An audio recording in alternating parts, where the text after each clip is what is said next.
सत्ता और सुपरस्टिशन का साथ काफी पुराना है। किसी आवास को मनहूस करार देना या सचिवालय के किसी खास कमरे को भाग्यशाली समझना, सियासी रहनुमाओं के सामने ये सवाल अक्सर खड़े होते रहते हैं।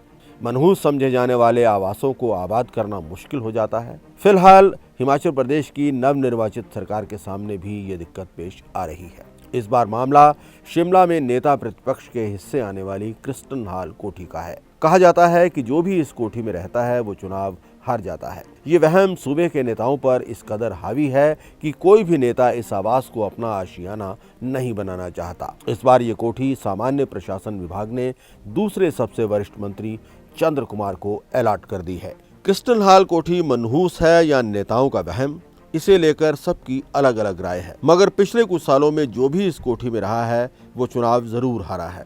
2017 में जयराम सरकार में बेस्ट परफॉर्मर माने जाने वाले पंचायती राज और ग्रामीण विकास मंत्री वीरेंद्र कंवर को ये कोठी दी गई थी। इस बार विधानसभा चुनाव 2022 में वीरेंद्र कंवर चुनाव हार गए। इससे पहले 2012 से 2017 तक नेता प्रतिपक्ष प्रेम कुमार धूमल इसी कोठी में रहे। 2017 में वे भी बीजेपी का मुख्यमंत्री चेहरा घोषित होने के बावजूद सुजानपुर सीट से चुनाव हार गए। धूमल से पहले क्रिस्टन हॉल कोठी में पूर्व मंत्री गुलाब सिंह ठाकुर, आशा कुमारी, दिवंगत सुखराम, रामलाल ठाकुर भी रहे और उसके बाद अगला चुनाव हारे। ये कोठी नेता प्रतिपक्ष के लिए बनाई गई है, लेकिन नेता प्रतिपक्ष जयराम ठाकुर ने भी यहाँ रहने की रुचि नहीं दिखाई। अब उन्हें ग्रांट लॉज कोठी दी गई है। क्रिस्टन हॉल कोठी प्रदेश सचिवालय से करीब 350 मीटर और छोटा शिमला पोस्ट ऑफिस से करीब 150 मीटर की दूरी पर है। माना जा रहा है कि 78 साल के चंद्र कुमार शायद अगला चुनाव न लड़े, इसीलिए उन्होंने इस कोठी में रहने की शायद कंसेंट दी है। इसी तरह का 202 नंबर कमरा प्रदेश सचिवालय में भी है।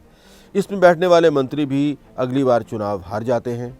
2017-2022 के बीच जहां तकनीकी शिक्षा मंत्री डॉक्टर रामलाल मारकंडा थे, वो इस बार चुनाव हार गए। 2012 में 202 नंबर कमरे में पूर्व शहरी विकास मंत्री सुधीर शर्मा बैठते थे, वो भी 2017 में चुनाव हार गए थे। सुधीर से पहले इस कमरे में पूर्व बागवानी मंत्री स्वर्गीय नरेंद्र बरागटा, विद्या स्टोक्स, सिंघी राम जैसे दिग्गज बैठ चुके हैं।